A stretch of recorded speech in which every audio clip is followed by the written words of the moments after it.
Good morning बच्चों। Mathematics के आज के इस वीडियो में मैं आपका स्वागत करता हूं। आज का जो हमारा टॉपिक ऑफ डिस्कशन है, इसमें हम लोग बड़ा इम्पोर्टेंट टॉपिक डिस्कस करने वाले हैं और इस टॉपिक पे बेस्ड काफ़ी क्वेश्चन इंजीनियरिंग कॉम्पिटिशन्स में पूछे जाते हैं। जेई मेंस में या जेई एडवांस में ये पूछे जाते हैं। तो पहले समझ लेते हैं कि हमारा टॉपिक क्या है। टॉपिक कहता है कि how to divide N identical object into R different group. N identical object अगर हमारे पास हैं और उनको आर डिफरेंट ग्रुप में या बॉक्सेस में हमको डिवाइड करना है, तो कितने तरीके से हम कर सकते हैं। तो उसका फॉर्मूला है कि n plus R minus one C R minus one. ये हमारा इतने तरीके से हम डिवाइड कर सकते हैं। और ख़ास बात ये है कि इसमें ब्लैंक्स ग्रुप्स भी अलाउड हैं, यानी ऐसे भी ग्रुप होंगे जिसमें कि ऐसे भी ग्रुप हो सकते हैं जिसमें कि कोई भी ऑब्जेक्ट ना आए। जैसे फॉर एग्ज़ाम्पल मान लीजिए हमारे पास 9 ऑब्जेक्ट्स हैं और इनको हमको 4 ग्रुप में डिवाइड करना है, 4 बॉक्सेस में डिवाइड करना है। और ये जो 9 ऑब्जेक्ट्स हैं ये आइडेंटिकल हैं। मान लीजिए कि ऑब्जेक्ट्स ऐसे गोलियां हैं, कंचे की गोलियां हैं जो कि आइडेंटिकल है। ये 9 कंचे की गोलियां इन 4 बॉक्सेस में इनको अरेंज करना है। तो क्या सिचुएशन है, ऐसे हमारे पास 4 बॉक्सेस हैं, इनमें एक कंचे की गोली डालनी है। तो जो हमने कहा कि ब्लैंक्स ग्रुप्स ऑफ एलॉयड, इसका मतलब हो सकता है कि ये पूरी की पूरी जो गोलियां हैं ये यहाँ पे इस बॉक्स में डाल दी जाएं और बाकी बॉक्स को खाली छोड़ दिया। तो ये भी एक तरीका हुआ इनको डिवाइड करने का। तो इसीलिए लिखा हुआ है कि when blanks groups are allowed, यानी यहाँ पे हम ब्लैंक्स ग्रुप को अलाउड करते हैं। जब हम ये फॉर्मूला यूज़ करते हैं तो उसमें वो केस भी शामिल रहते हैं जिसमें कि ब्लैंक्स ग्रुप अलाउड रहते हैं। तो वही देखते हैं कि किस तरह से इनको डिवाइड किया जाएगा। तो सबसे पहले ये एग्जाम्पल हम लोग लेके चलते हैं। 9 ऑब्जेक्ट्स और 4 बॉक्सेस में इनको डिवाइड करना है। तो हम क्या करेंगे, मान लीजिए कि हमारे पास 9 ऑब्जेक्ट्स हैं ऐसे।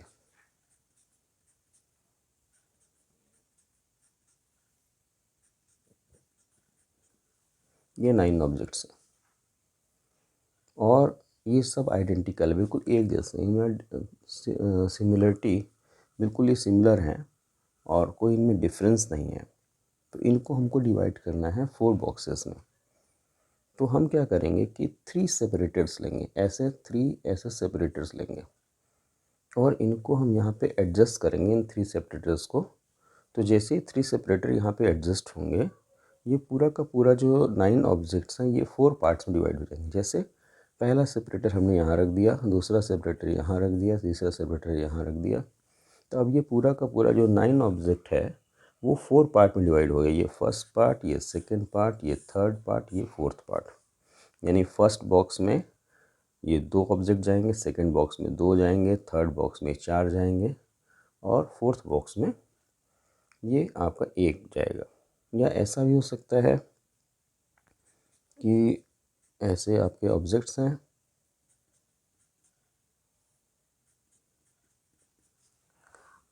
ये ऑब्जेक्ट्स हैं, सेपरेटर हमने यहाँ लगा दिया, एक यहाँ लगा दिया, मान लीजिए कि यहाँ लगा दिया, 3 सेपरेटर से लगा दिए। तो होगा क्या, फर्स्ट बॉक्स में 5 जाएंगे, सेकंड बॉक्स में 2 जाएंगे, थर्ड बॉक्स में 1 जाएगा, फोर्थ बॉक्स में 1 जाएगा। तो सेपरेटर्स हमारे जो हैं, जब भी हमें 4 बॉक्सेस में डिवाइड करना होगा तो 3 सेपरेटर लेने होंगे। अगर 6 बॉक्सेस में डिवाइड करना होगा तो 5 सेपरेटर लेने होंगे, एक कम। तो इसलिए हमने यहाँ पे क्या किया कि चूँकि 9 ऑब्जेक्ट्स हैं, 4 बॉक्सेस हैं, तो ये हमने 9 ऑब्जेक्ट्स ले लिए। इसको मैं एक बार फिर से देख करता हूँ, आपको बताता हूँ। ये हमने 9 ऑब्जेक्ट्स ले लिए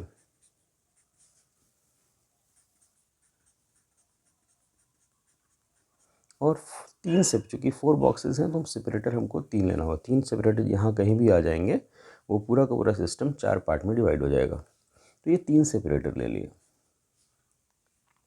अब हम क्या करेंगे कि इन सेपरेटर को भी, चूँकि इन सेपरेटर को ही यहाँ एडजस्ट करने पर हमें ये जो ऑब्जेक्ट्स हैं वो डिवाइड हो जा रहे हैं, तो हम क्या करेंगे कि इन सेपरेटर को भी ऑब्जेक्ट मान लेंगे। यही इस जो टॉपिक है इसका सबसे ट्रिकी पोर्शन यही है कि इसको भी हम ऑब्जेक्ट की तरह ट्रीट करेंगे। यानी अब हमारे ऑब्जेक्ट हो जाएंगे 3, 3 6, 3 9 और ये 3 12, 12 हो जाएंगे। अब हम देखेंगे कि इनको किस तरह से आपस में एडजस्ट किया जा सकता है। ये 12 ऑब्जेक्ट को आपस में कितने तरीके से एडजस्ट किया सकता है। हो सकता है कि ये यहाँ आ जाए, इसके बाद सेपरेटर आ जाए, फिर 4 ऐसे ऑब्जेक्ट आ जाए, फिर सेपरेटर आ जाए, फिर ऐसे आपका 2 ऑब्जेक्ट आ जाए, और ये हो गया 4 2 6 1 7, और इसके बाद फिर सेपरेटर आ जाए, फिर 2 आ जाए, ये 9 हो गया। तो करना क्या है, बस आपको इन्हीं ऑब्जेक्ट्स को आपस में अरेंज कर देना है। यानी 12 ऑब्जेक्ट्स को, जिसमें कि 9 ऑब्जेक्ट एक तरीके के हैं, 3 ऑब्जेक्ट एक तरीके के हैं, इन्हीं को आपस में आप अरेंज कर देंगे तो आपको पता चल जाएगा कि कितने तरीके से उन 9 ऑब्जेक्ट्स को 4 पार्ट्स में डिवाइड किया जा सकता है। क्योंकि यही जब ये आपका पहला सिस्टम हो गया, सेपरेटर अगर यहाँ आ गया या यहाँ आ गया, यहाँ आ गया, ये 3 सेपरेटर आ गए, तो फिर वो 4 पार्ट डिवाइड हो जाएगा। यानी फिर से मैं बता रहा हूँ कि ये इसको करने का जो तरीका है वो ये है कि आपको इसको एक तरह के ऑब्जेक्ट लेने हैं, ये एक तरह का ऑब्जेक्ट है, फिर हम पता करेंगे कितने तरीके से इन 2 तरह के ऑब्जेक्ट्स को आपस में आप अरेंज कर सकते हैं। तो कुल कितने तरीके हो गए, क्योंकि चूँकि हमारे पास 12 ऑब्जेक्ट्स हैं तो गया फैक्टोरियल 12 अपॉन ये ऑब्जेक्ट एक तरह के हैं, उनकी संख्या 9 है तो अपॉन फैक्टोरियल 9, और ये 3 तरह के सिमिलर हैं तो फैक्टोरियल 3। तो इनको कुल इतने तरीके से अरेंज किया जा सकता है।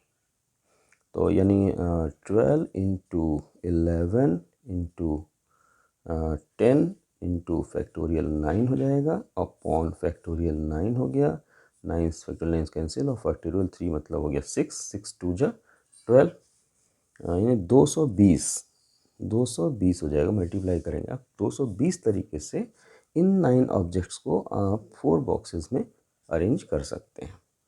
और उसमें ऐसे भी केसेस मिलेंगे जिनमें कि ब्लैंक बॉक्सेस भी पॉसिबल हैं।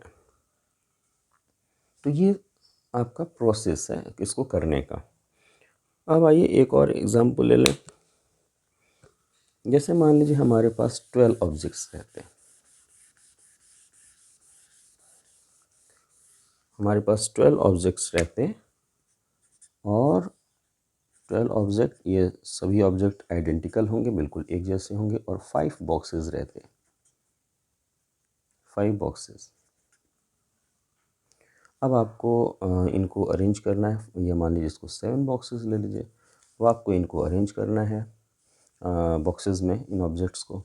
तो ये आपके 12 ऑब्जेक्ट्स हैं, 1 2 3 4 5 6 7 8 9 10 11 12। तो अब आप सेपरेटर्स लेंगे। सेपरेटर आपके होंगे यहाँ पे, चूँकि सेम बॉक्सेस हैं तो सेपरेटर आपको लेने चाहिए 6 सेपरेटर आप लेंगे।